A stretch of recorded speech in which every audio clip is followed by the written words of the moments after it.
এত অল্প খরচে যে এত মজার একটা নাস্তা বানানো যায় সেটা আমি নিজের চোখে না দেখলে বিশ্বাসই করতাম না।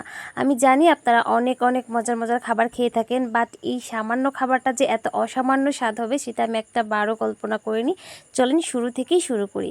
এই যে এখানে এটা বানানোর জন্য প্রথমে অনেকটা পেঁয়াজ কুচি আর কাঁচামরিচ কুচি আর এখানে হচ্ছে আলু কুচি আর ছিল 4টা ডিম। তো প্রথমেই এখানে কড়াইয়ে অল্প পরিমাণ তেল দিয়ে আলুটা একটু ভেজে নিচ্ছি যেন সিদ্ধ সিদ্ধ হয়ে যায়। অবশ্যই খুব সুন্দর করে ভেজে নেবেন। তারপরে আমি বোনের কাছ থেকে চেয়ে অল্প একটু মাংস নিয়েছিলাম 1 পিস, এটাকেই টুকরো টুকরো করে এখন সুন্দর করে ভেজে নেব। অবশ্যই এটা যেন সিদ্ধ হয় সেদিকে খেয়াল রাখবেন। খুব বেশি মশলা ইউজ করিনি, শুধুমাত্র একটু হলুদ আর একটু লবণ। এটা খুব ভালো করে ভেজে নেব। আপনারা চাইলে আরও বেশিও মাংস দিতে পারেন। আমাদের ঘরে যেহেতু ছিল তারপর আমি 1 টুকরাই নিয়েছি। এটা ছিল অপশনাল, সম্পূর্ণটা ডিম দিয়ে করলেও মজা হয়, বাট আমি নিয়েছিলাম উপর দিয়ে 1-2টা করে দিয়ে দেবো এই জন্য। তারপর এখানে পেঁয়াজ আর কুচি যে কেটে রাখছিলাম সেখানে হচ্ছে ডিমগুলা ভেঙে এখন হচ্ছে খুব ভালো করে মিক্স করে নিচ্ছি। এটা অবশ্যই খুব ভালো করে মিক্স করে নেবেন এবং লবণটা খুব ঠিকঠাকভাবে দেওয়ার চেষ্টা করবেন। তারপরে এই যে দেখেন, এটা কিন্তু সম্পূর্ণ ক্রেডিট আমার ছোট ভাইয়ের, সেই হচ্ছে তৈরি করে খাওয়ায়।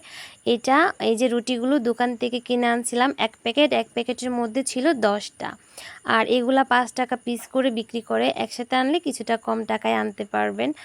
আর এটা কিন্তু আমি আরও আগে 2বার খেয়েছি, বাট ওর হাতেই খেয়েছি। এটা আমি কখনোই মানে কিনে খাইনি বা কোথাও পাইনি।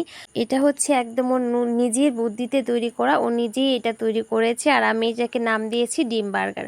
যাই হোক, চলেন শুরু করি, দেখা যাক ও কিভাবে তৈরি করে। এখানে সবগুলো একসাথে আমরা প্রস্তুত করে নিয়েছি। তারপরও হচ্ছে চুলায় একটা তাওয়া বসাই দিয়েছে। আমরা যেহেতু গ্রামে থাকি আমাদের এখানে প্যান থাকবে না, এটাই স্বাভাবিক।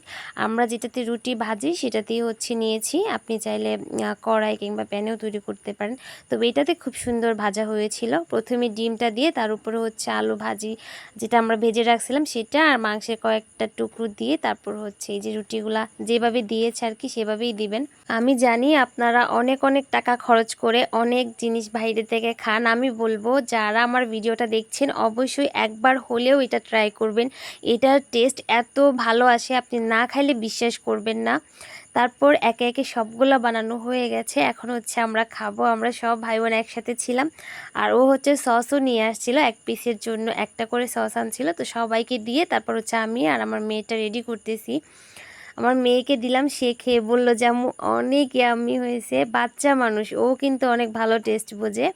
আমি ওকে বললাম যে মা তোমারটা তুমি একটা কামড় দাও, দিয়ে দেখো তো কেমন হয়েছে। সে বলল দেখেন, ওর খাওয়ার পর ও নিজেই রিয়াকশান দেবে যে অনেক বেশি মজা হয়েছে।